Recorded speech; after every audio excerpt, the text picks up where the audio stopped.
हामी अब हरेक ठाउँहरूमा अब होइन तिमी चाहिँ बजारदेखि लिएर गाउँतिर सबै ठाउँमा गइराख्दाखेरिको टाइममा पोखरातिर पनि गएको होला सायद अब चितवनतिर पनि गइराखेको छौ होइन यो ठाउँमा जाँदाखेरिको समयमा कल्चर कतिको फरक भेट्छौ संस्कृति भाषाहरू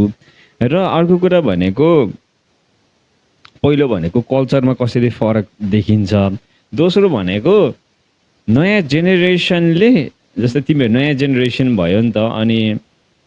कल्चर हामीले बिर्सिँदै गएको रहेछौँ कि अझै धेरै हामीले यसलाई चाहिँ प्रिजर्भ गर्दै रहेछौँ एक्सप्लोर गर्दै रहेछौँ भनेर चाहिँ तिमीले के फिल गर्यो यो चाहिँ यो कुरामा चाहिँ मैले चाहिँ अहिलेको जेनेरेसनमा चाहिँ कल्चरलाई चाहिँ अलि बिर्सेकै जस्तो लाग्छ मलाई चाहिँ है अब संस्कृति बिर्स्यौँ हामीले लगभग त्यही नै अहिले चाहिँ अलिकति भए नि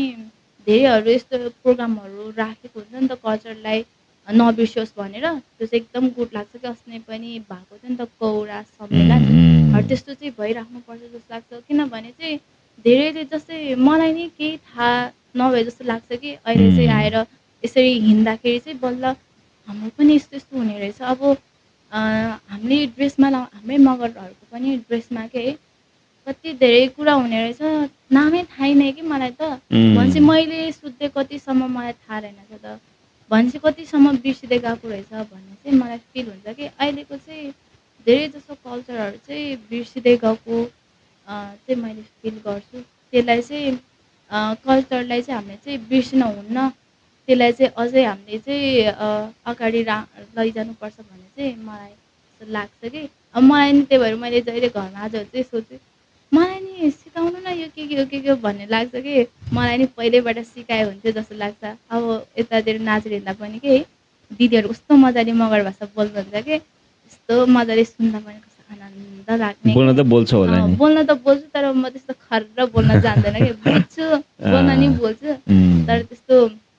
फ्याट जवाफ दिन जान्दैन कि धेरै मैले नि पहिल्यैबाट गरेँ बा जस्तो लाग्छ कि त्यो चाहिँ अहिले चाहिँ धेरैले बिर्सिँदै गएको छ त्यो कुरालाई चाहिँ एकदमै धेरै ख्याल राख्न जरुरी म मान्छु अनि फरक फरक ठाउँमा गएर कल्चरहरू त अस्ति नै पनि पोखरा जाँदाखेरि त्यहाँ गुरुङको कल्चर देख्यो है त्यहाँ चाहिँ बिहामा चाहिँ छुट्टै हुने रहेछ कि बाटो उस गर्ने बेलामा चाहिँ त्यहाँनिर यति धेरै उसहरू बियरहरू के खानेकुरा हुने रहेछ त्यो चाहिँ सकाउनै पर्ने बाटो छेक्ने बेलामा त्यति बेला चाहिँ म थाहा थिएन त्यो त है सबले हात हातमा दिन आउँछ जुसहरू के दिन आउँछ बियरहरू चाहिँ अङ्कलहरूलाई दिनुभएको थियो हामी त खान्न है अनि त्यो स्प्राइटहरू सानो सानो है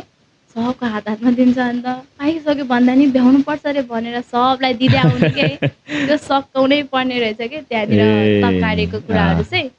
अनि त्यहाँनिर ठाउँ ठाउँमा के परिकारहरू थिए त त्यहाँनिर सेलरोटीहरू थियो अनि त्यसपछि स्प्राइटहरू थियो अनि फलफुलहरू थियो अनि बियर थियो अनि दही थियो अनि अरू बटुकहरू थियो अनि थियो धेरै अरू त के थियो यति नै थियो क्या अरू नि थियो होला मैले याद नगरेको होला त त्यस्तो हुने रहेछ त्यतातिरको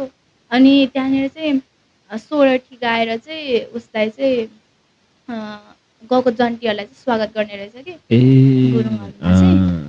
अनि त्यो नि मलाई एक्ज्याक्टली चाहिँ थाहा छैन सायद त्योभन्दा नि अरू पनि हुन्छ कि है त्यो त थाहा भएन तर चाहिँ मैले त्यहाँ चाहिँ त्यस्तो देख्यो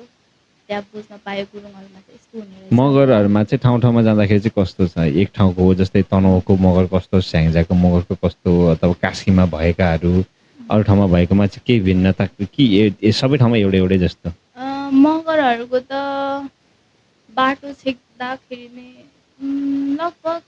सेम नै भेट्यो मैले त्यस्तो फरक चाहिँ भेटेन